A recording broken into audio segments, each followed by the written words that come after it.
I know you're not trying to be nailed down on specific policies, but to try and grapple with who you are, what your kind of broad principles are.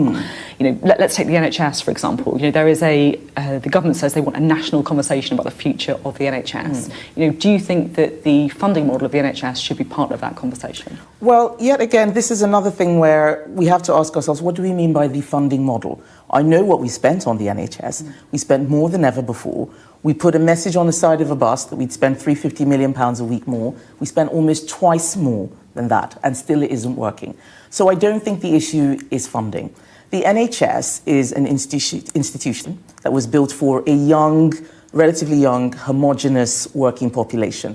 We are now a complex, diverse, ageing population. How does that model evolve? What kind of reforms do we need in order to deliver for the society we have today and what we have tomorrow? That's what I want us to work on.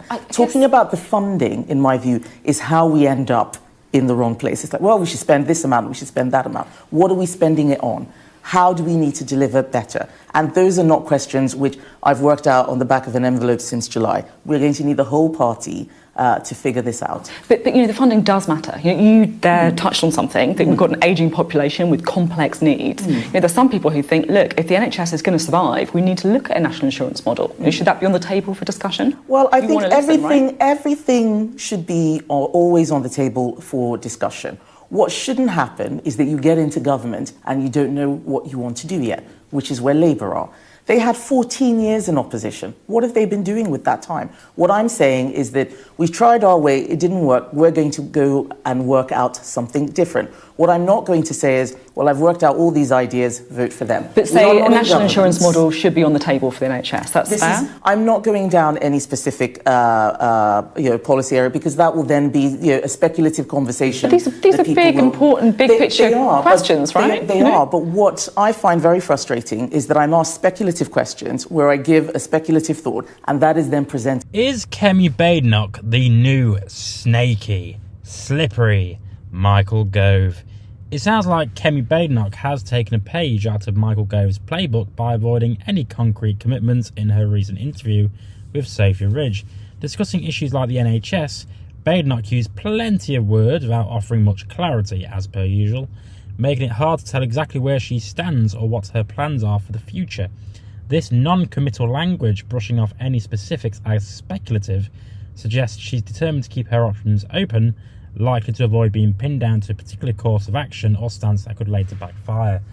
When pressed on essential topics such as funding the NHS, Badenoch shifted into general topics, mentioning the NHS's need to adapt to an ageing and diverse population, but these points, as true as they may be, didn't address Richard's question about specific funding models or plans. Instead, she quickly criticised Labour, saying they've had 14 years in opposition to develop a plan, yet didn't have one.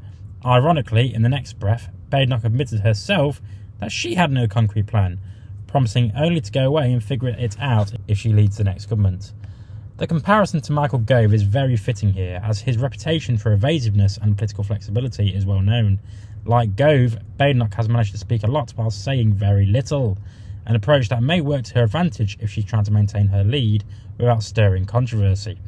This style could also hint at her preparing for opposition, where she could criticise Labour's policies while conveniently avoiding any commitment to herself.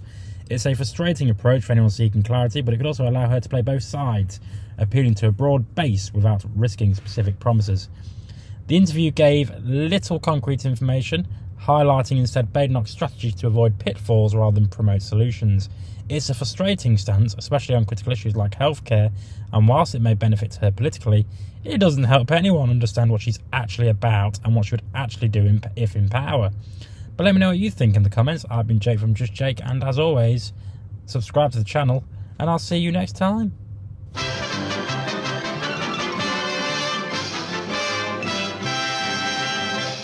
You actually made it to the end of the video. If you would like to subscribe to the channel, which, why haven't you already, is somewhere over there. And also, if you want to watch more videos, also check out over there. I've been Jake from Just Jake. See you later.